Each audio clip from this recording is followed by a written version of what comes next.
All right, Bears fans, let's dive into the latest updates from Chicago because there's a lot to unpack after that big win last night. First off, the news on DJ Moore is looking positive, which is a relief after the scare when he had to head to the hospital. The team has confirmed that it was a groin issue, and he's expected to be day-to-day. While we don't know all the details, it seems like it was mostly precautionary, maybe some dehydration or lightheadedness in the locker room. Nothing long-term, and that's great to hear. DJ has had a bit of strange season so far.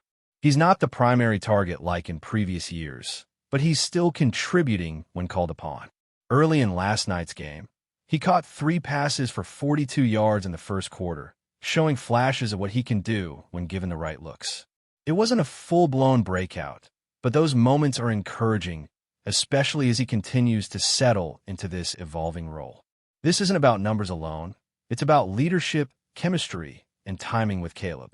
That end-of-game moment against the Raiders, where the kick was blocked and Caleb shared that celebration with him, felt symbolic. It's a reminder that this team is growing together, finding rhythm and trust, and DJ still has the potential to make more plays when the opportunities are there. Health-wise, everything seems to be trending in the right direction, and we'll get a clearer picture as the week progresses leading up to the game against the Saints.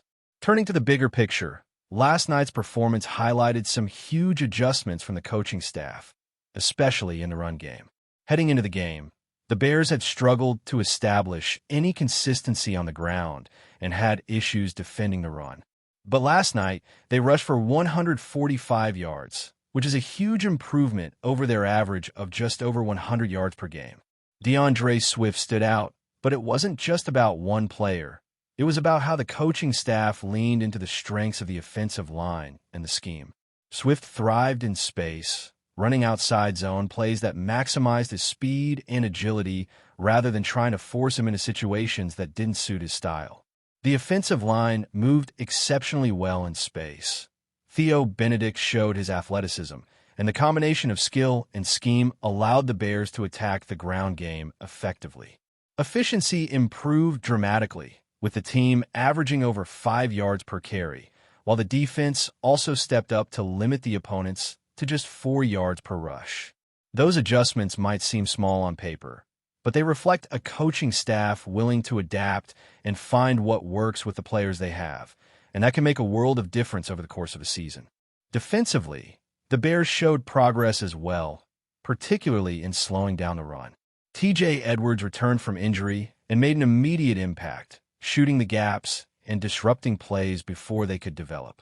Tmaine, also playing strong, contributed with 9 tackles and a high run defense grade, and the personnel alignment appeared to maximize their strengths.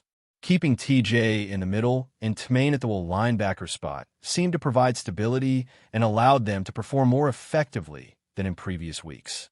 While it's unlikely this transforms them into an elite run-stopping team overnight, these improvements suggest the Bears can become at least above average in both rushing offense and defense. That, combined with continued growth in Caleb's passing game, sets the stage for a team capable of competing at a higher level than many expected at the start of the season. Incremental improvements in these areas can be the difference between 8 and 10 wins, which could be the key to the Bears' season trajectory. There are still challenges, of course. Noah Sue suffered a concussion in last night's game, an unfortunate result of a hard hit by a defensive tackle. The good news is that he was able to walk off the field, but with a short week ahead, it's unlikely he'll be ready for the upcoming game.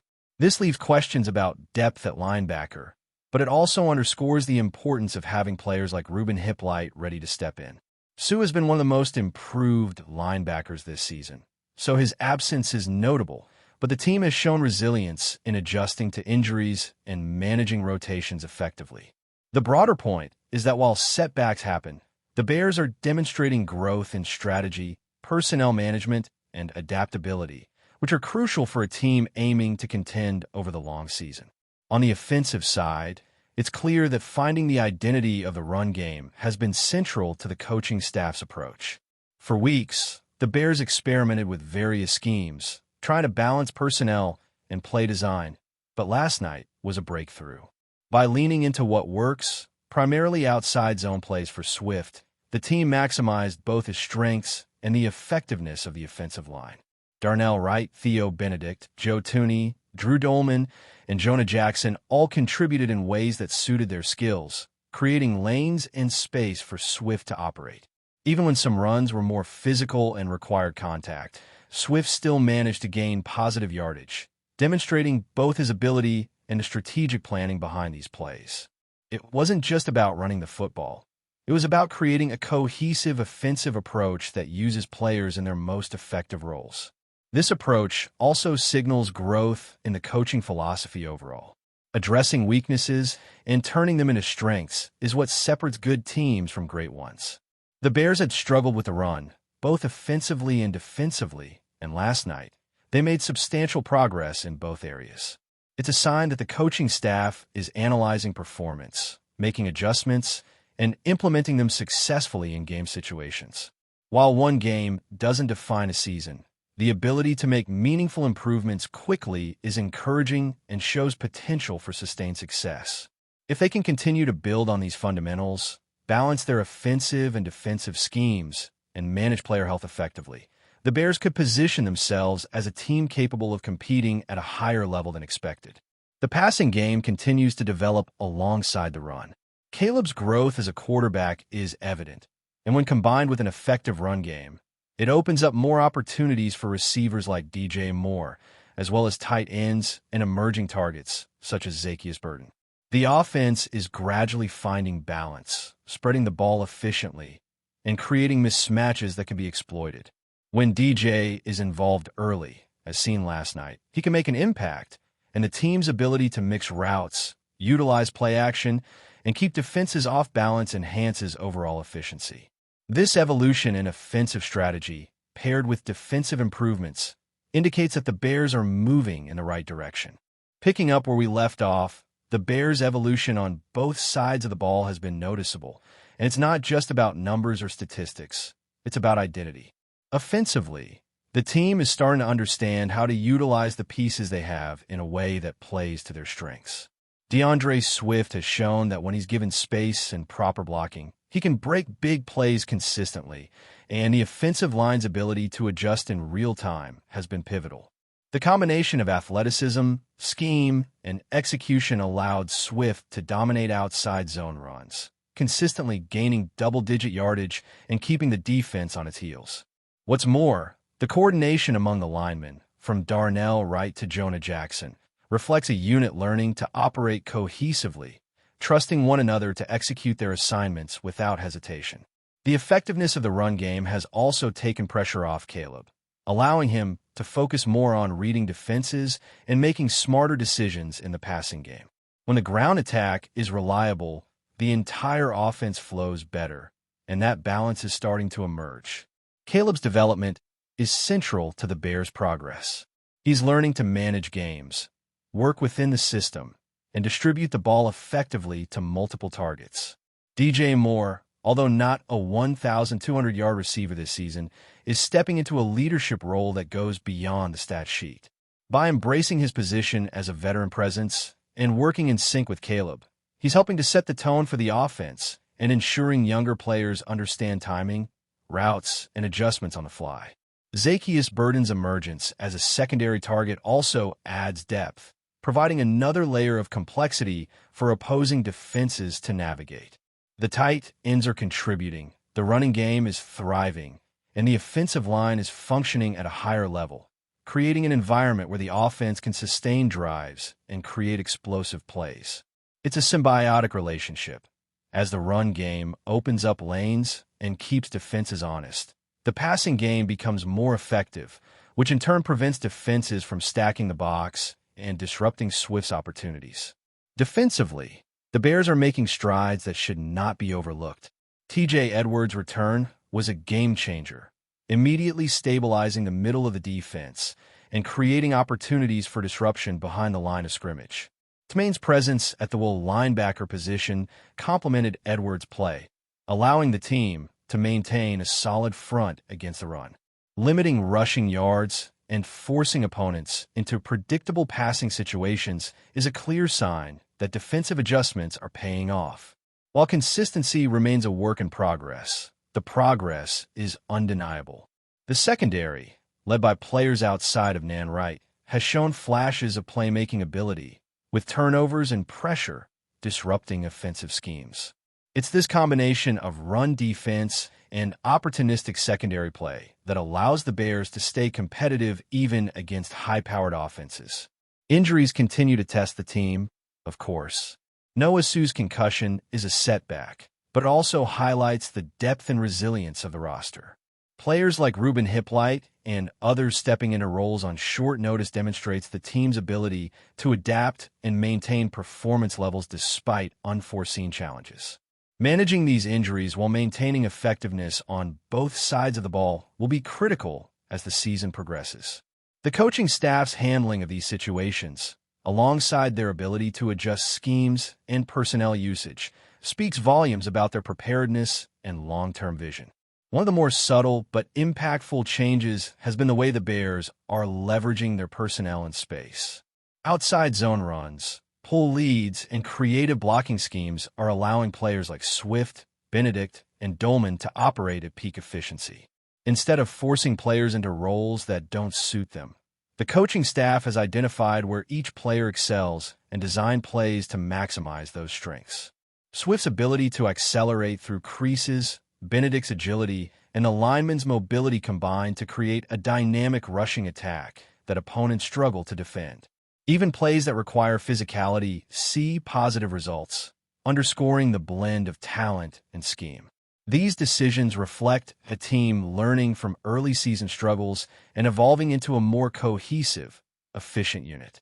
From a macro perspective, these developments, both offensive and defensive, signal a Bears team on the rise. They're not perfect, and there will be games where adjustments fail or opponents exploit weaknesses, but the trend is clear. Growth, adaptability, and execution are becoming hallmarks of this squad. One of the most encouraging aspects is how they're turning previously weak areas into strengths, particularly in the running game.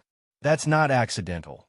It's intentional coaching, diligent preparation, and players buying into a system that works. It's also about mindset. Players are learning to trust each other, embrace their roles, and understand that football isn't just about individual stats. It's about collective success. Before we continue, don't forget to subscribe to our channel and give this video a like. Your support helps us keep bringing you the latest updates on our Chicago Bears. And don't be shy. Drop your thoughts on the news in the comments below. In what could be one of the most talked about shakeups in recent NFL history, whispers are swirling around league headquarters in New York after the NFL reportedly admitted to a major officiating error that has sent shockwaves through the football world. According to sources close to the matter, the Chicago Bears are set to have a key title, long thought lost, officially restored to their record books, a move that insiders are calling historic and unprecedented. While the league is yet to issue a full public statement, those familiar with the ongoing discussions say the decision stems from a misapplied rule in a pivotal game that had far-reaching consequences for the Bears' standing in the league that season.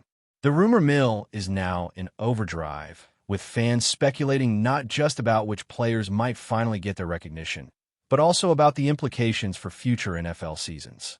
Some analysts are suggesting that the correction could ripple into Hall of Fame considerations, player legacies, and even potential financial ramifications tied to championship bonuses and merchandise sales. For the Bears faithful, who have endured decades of ups and downs, this acknowledgement from the league has been met with a mix of jubilation and disbelief. Social media platforms are exploding with posts ranging from nostalgic clips of the contentious game to bold predictions about the team's renewed prestige. Sources hint that league executives have been privately negotiating the logistics of the announcement, aiming to minimize controversy while maximizing the historical significance. Though the Bears organization has stayed tight-lipped, insiders say they are thrilled and preparing a statement that could finally close a chapter that many believed would remain unresolved forever. Meanwhile, rival teams are reportedly bracing themselves for what could be a contentious ripple effect as debates over past decisions, player conduct, and officiating standards resurface with renewed intensity. While the NFL has been no stranger to controversies over refereeing and scoring, few incidents have sparked as much buzz as this. If confirmed, this move could not only reshape the Bears' legacy, but also serve as a cautionary tale about the fine margins that can define football history. As fans eagerly await official confirmation, one thing is clear. The Bears are back in the spotlight, and the league's acknowledgement of its mistake has opened a floodgate of speculation, celebration, and, inevitably, a healthy dose of skepticism. That's it for this update. If you enjoyed the video and want to stay updated with exclusive news about our Chicago Bears, be sure to subscribe to our channel and hit that like button. We can't wait to hear your thoughts in the comments. See you in the next video.